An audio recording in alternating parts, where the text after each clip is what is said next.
Eh bien bonjour à toutes et à tous, on se retrouve aujourd'hui pour une nouvelle vidéo statistique, plutôt en phase avec le programme de 3e et qui peut être utile pour tout le monde, à savoir comment calculer le premier quartile d'une série de valeurs. On va commencer tout de suite avec la définition.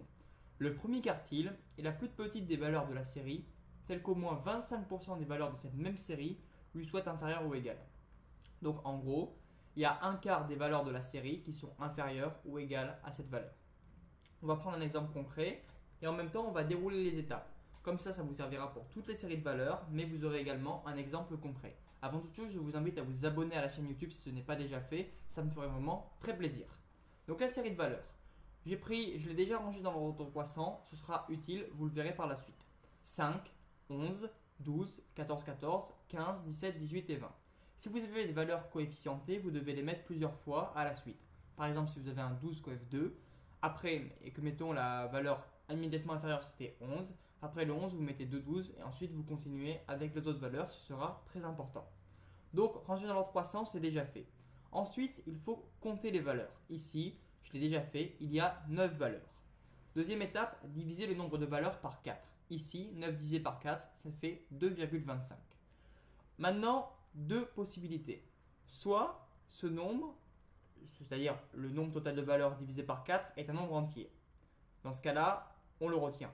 Soit c'est un nombre à virgule, décimal. Bon, les entiers sont des décimaux, mais disons un décimal qui n'est pas un entier. Dans ce cas-là, on arrondit à l'entier supérieur et on retient le nombre, donc l'entier supérieur. Donc si c'est un nombre entier, on le retient. Si c'est un nombre décimal, on arrondit à l'entier supérieur et on retient.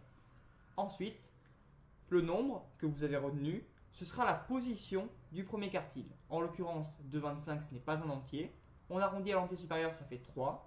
On prend donc la troisième valeur dans l'ordre croissant. On revient ici, la première c'est 5, la deuxième c'est 11, la troisième c'est 12.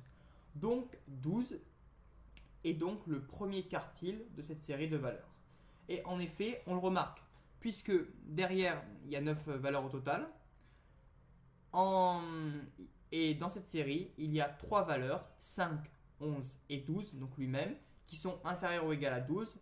Et donc 3, c'est plus grand que le quart de 9. Si on avait pris que les deux premières, 5 et 11, on aurait eu 2 valeurs sur 9 et 2, c'est plus petit que le quart de 9 et donc ça n'aurait pas correspondu à la définition. Donc on marque ensuite premier quartile, c'est 12. Première difficulté particulière, c'est le fait de s'arrêter à la division par 4 et de dire le premier quartile c'est 2,25 ou 3. Non, c'est ce qui va servir à connaître la position du premier quartile.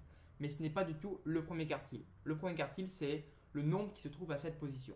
J'espère que cette vidéo vous aura plu. Si elle vous a plu, n'hésitez pas à la liker et à la commenter ainsi qu'à la partager sur les réseaux sociaux, ça me ferait vraiment très plaisir. On se retrouve très vite pour de nouvelles vidéos en lien avec les maths ou tout autre sujet. Merci à tous, au revoir.